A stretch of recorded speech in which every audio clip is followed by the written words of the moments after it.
Welcome back to the channel, folks. Today I'd like to talk about something foundational, something that quite literally kicked off the Bitcoin revolution, the Genesis block. If you're new to Bitcoin or just brushing up on the basics, this is where it all begins. Think of it as Bitcoin's birth certificate, except instead of a hospital room, it was born in the mind of a mysterious figure and etched into digital stone. My goal here is to break it down for you, keep it clear, and keep it real, all while growing the Bitcoin education network one video at a time. So what is the Genesis block? Well, it's the very first block in Bitcoin's blockchain, mined by Satoshi Nakamoto, the pseudonymous creator of Bitcoin, on January 3rd, 2009. This wasn't just some random piece of code. It was a deliberate starting point, a proof of concept, and a quiet middle finger to the financial system that was crumbling around us at the time. The Genesis block is block zero, the anchor that everything else in Bitcoin builds upon. Without it, there's no blockchain, no decentralized ledger, no Bitcoin. It's that simple. Let's set the scene. It's early 2009. The world is reeling from the 2008 financial crisis. Banks are collapsing, governments are bailing them out with taxpayer money, and trust in the system is at an all-time low. Sound familiar?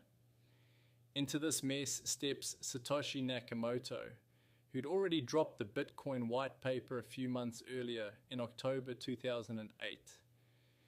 The Genesis block was his way of saying, enough is enough, here's something better.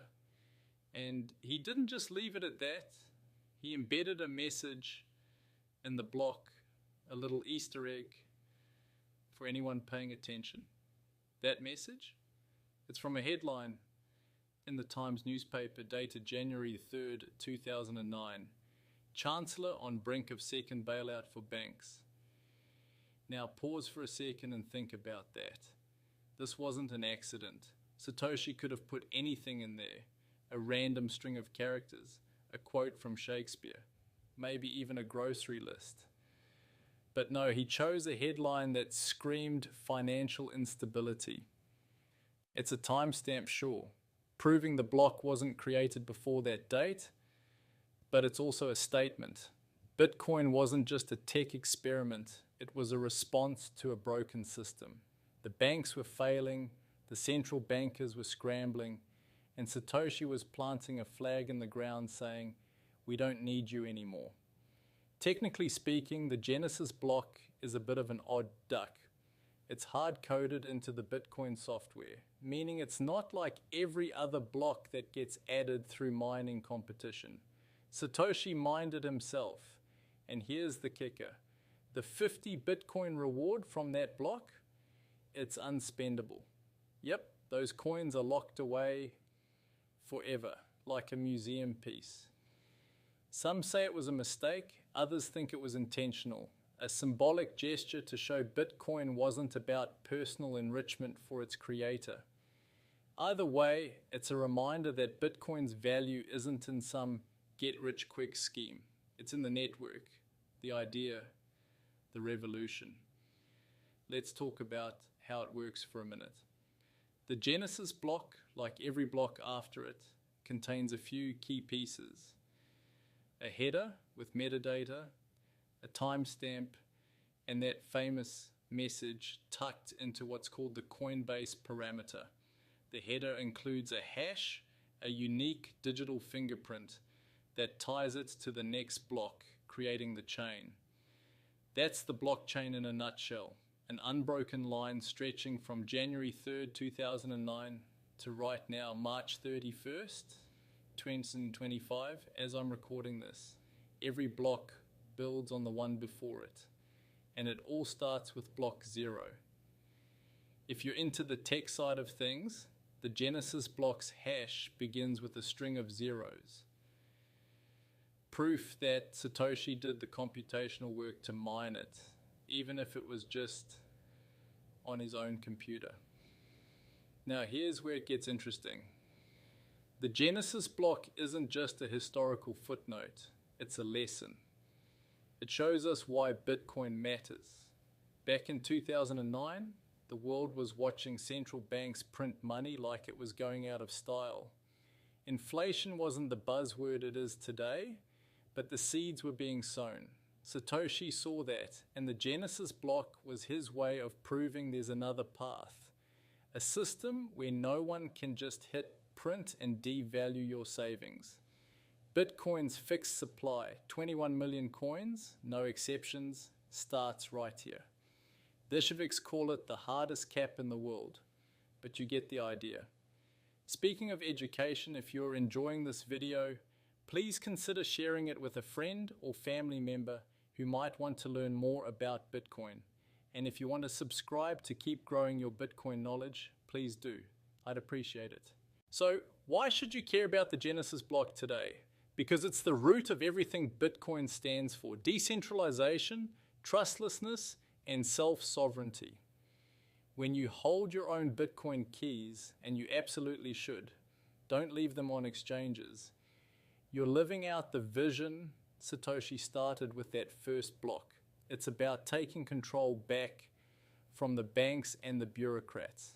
Every time you run a Bitcoin node or secure your own wallet, you're honoring that original spark from 2009. Exchanges? They're just middlemen in fancy suits. The Genesis block reminds us Bitcoin was built so you don't need them. Let's zoom out a bit.